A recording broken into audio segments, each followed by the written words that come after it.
Hi, I'm Glenn Sharman from International Trucks. For the launch of our new ProStar, we asked the two most experienced truck journalists in Australia, Bruce Honeywill and Steve Brooks, to put this truck through its paces. This is their story.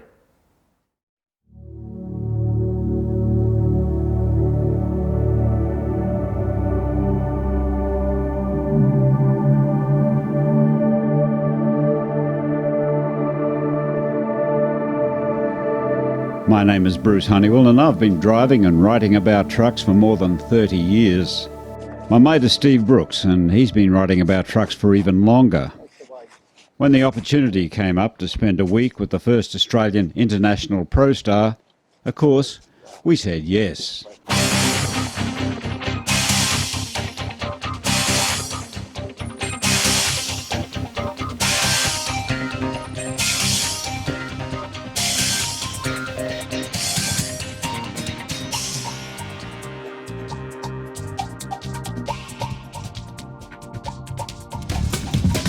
The trip starts in Melbourne.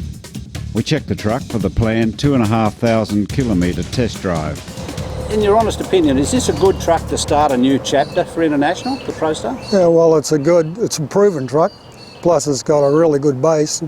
Like if you go back to our experience when we got the old S series and developed that product into the TransStar, the 4700 series, and we started with Nestline base. With this one, we're starting with a ProStar base, but we're starting with a better frame rail system, we're starting with a better cooling package, we're starting with a lot more durable cab, we've got better HVACs, we've got better everything. This trip will be a journey into the heartland, where International Trucks first made their name.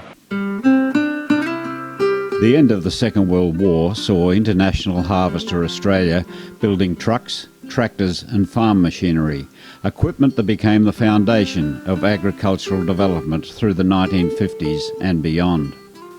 International and its wide network of locally owned dealerships became part of the fabric of rural Australia. Leaving Melbourne, the first leg of the drive takes us north. I think it's a good exercise, this. It'll give us a chance to get behind the wheel and see how it handles, see how it rides. We head for Silverton to meet Sam Sarley. Well, companies like Sam Sarley, they impress me because they're true survivors, you know, like they just celebrated 60 years in business, in the transport business, and that's not easy in anyone's book. He ran a few Inters over the years, didn't he? Yeah, they ran a lot of different models. They ran S-Lines, they ran Atkinsons, TransStars. We bought our first single axle trailer, which happened to be a Diamond T at that time. And they of course were powered by a Black Diamond 308 engine, which was made by Internationals. Yeah. that was AB 184 International, which they were a brilliant truck for their time and the day and the price. They were very good. International's always been a good product for you though, hasn't it? You know, going back to S-Lines, well, TransStars. Coming through from there, in later years I repowered the Diamond T with a 345 Inter V8.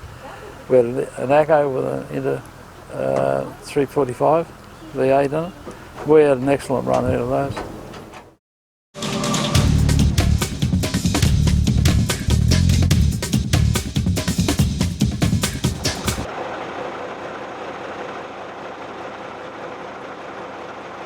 We got away from Sam Sarley's this morning, drove through Victoria.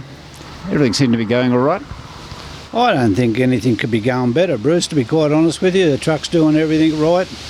It's been a good foundation too, I think, because the truck's starting to show some colours and so far it looks really good. You know, the vision's really good, the ride's good, handles really well on the road. And we headed north, we crossed the Murray and we kept going up to Jerilderie, had a break. And we kept heading up through New South Wales, following the Newell. Well, we're just south of West Wyalong, and I've done the last 100 clicks or so, and I tell you what, it's a pretty easy truck to get on with. How did you find it? Oh, look, I think the truck handles the road really, really well. Big benefit, I think, is that the vision over the front of it is as good as it gets in a conventional truck. The vision's great, I've got to say that. I mean, you know, I've been filming, as my preferred place is behind the camera. Well, I can't even film the bonnet from inside the cab. You can't see it. It goes down that quick, which is aerodynamic, A, and B, and probably more important, great visibility. We're sort of, particularly with some of the accidents that have been in cities and things lately, visibility is becoming a thing. So you've got a conventional truck with the visibility of a cab over. So much of International was born and bred in this sort of country, running up and down these sort of highways for so long. So to see the brand back on the highways, probably there's a touch of nostalgia to it, but it's also a touch of the future as well. In Parkes, it's time to take on some fuel. Right at the moment, I think we're a little bit over 2 kilometres per litre, which isn't bad at all, I don't think, given that the truck's still really new, the engine's still fairly tight, it's only got 6,500 k's on it. You know, this is an SCR engine and it needs AdBlue, but everywhere we've gone today, it seems to be available just about every Roadhouse now. Yeah, AdBlue availability is something that needed to be out there. So, you know, and these 15 litre big displacement engines, they like 20,000-30,000 k's before they settle in. We're on the road again, heading towards Dubbo. Mate, for a pair of grumpy old men, we're doing really well. It's going good. Steve has planned something special for tomorrow, so we decide to pull up in Gilgandra.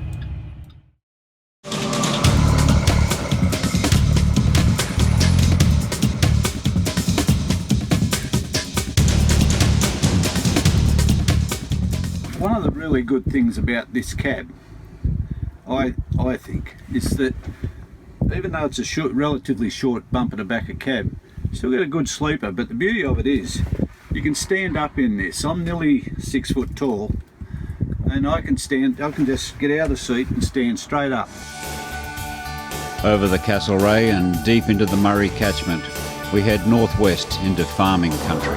We went out about 25 k's from Toorawina, the little village at Toorawina, out to a farm that belongs to some very close friends of mine, some very dear friends of mine, Peter and Elizabeth Bonham and their family. And they're hard-working farmers. They're doing it hard in the drought at the moment, but they're very stoic people, and it was a great day to take the truck out there because amongst his many bits of machinery, Peter, he's got 3 old International trucks, farm trucks, and they're as tough as he is, and been working the farm just as long as he has too. And yeah, it was a really good thing to see, just to have Peter explain why he's stuck with Internationals for farm trucks for so long. The IA there is first one I ever borrowed money off we're actually hay cartons, so borrowed money off International to do that, you know. But they're just handy to have to cart a bit of grain around and use them as storage and fill the groupers and, you know. What makes them a good farm truck? I don't know, they're just a good economical size. They just keep going, mate, you know. And you can still buy parts from them, like through the International places in town, you know. Yeah. With the case tractors and the headers and that, and they've got a really good network of dealers going, you know, and you can get weekends, open them up at weekends or public holidays, and it's a real good setup during harvest and when you really want them to go, you know. They do a good job. The Bonham family turns on the country hospitality and then some. After a pleasant sojourn, it's back through Toorawina.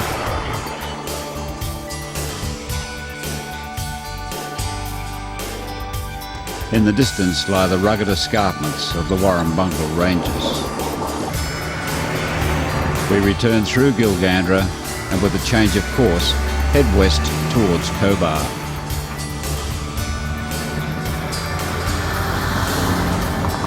The ProStar is singing along, the big Cummins doing the job easily as we head towards the big country.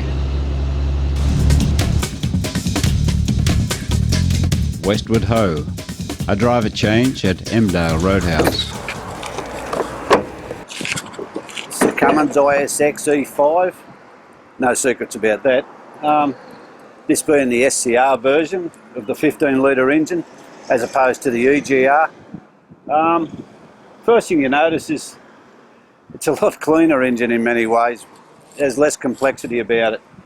You know, obviously you've got a straightforward turbocharger rather than a variable geometry turbo, which is in EGR form has given Cummins quite a few dramas. There's no secrets about that either. In a lot of ways, the SCR engine makes a lot more sense. It's just less complex. It drives a little bit differently to the EGR, not a lot, but it'll still get down and grunt pretty hard. It's 550 horsepower, 1850 pound-feet. The thing I've noticed probably more than anything else from up in the seat is that just how much cooler it runs. It rarely gets over 80, 85 degrees. We've left the farming country and are now in a land of cattle, goats and roadkill. The old Darling River Bridge, once lifted to allow the big paddle steamers through to the little river town of Wilcannia.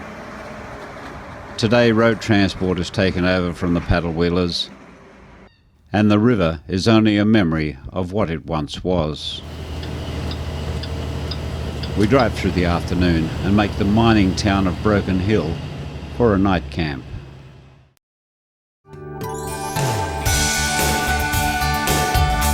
Leaving Broken Hill, we take a detour into the real outback, the deserts of the far west, into Mad Max country, and time to give the truck a tryout on the dirt.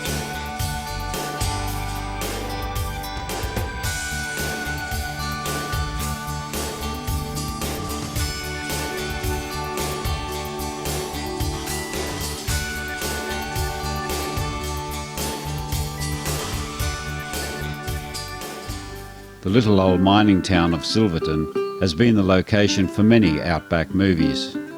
Once, during the Silver Rush, the town had a population of more than 3,000. Today, less than 100 people live in the town, living off the silver coming from tourists. But we are heading further out, beyond Silverton and into the arid lands of near desert. It's time to look back and assess just how this International ProStar has behaved.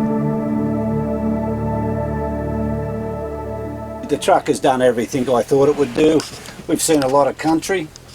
We're out here in the windswept expanse of western New South Wales at the moment, but yeah, look, it's been a really good trip. It's done everything and been everything that I thought it would be. I've probably driven 800 k's out of the trip, and it's been the ease that I didn't have to sort of wait to get used to the truck. It was very comfortable to get into and just drive. It handles well. What's impressed you mostly? Oh look, I think we share the same opinion on it generally. The handling and the ride, whether it's on dirt or bitumen. When you think about it too, this truck is largely a prototype. Right at this moment, it's the only international branded truck in Australia. Only one in Australia, mate. We're in it. Yeah. This is the first. At the end of the day, I agree with you wholeheartedly. You know, it's a really easy truck to come to grips with. The Cummins has done everything right. As a prototype, it's had no squeaks and rattles. To round it up, I think that's what it's over to the engineers and the people at International Australia now that are going to launch this ProStar onto the market. Yep. And it's up to them, and they'll no doubt listen to the bit of feedback we've got for them. But I tell you what, there's not much to do. They've done a bloody good job. Yeah, I agree with you 100%. And if there was one thing I'd summarise with, that if this is the foundation for International's return to the market, I think it's on a really solid footing with this spec.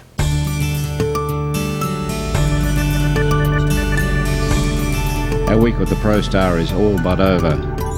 We leave Broken Hill with Adelaide in our sights.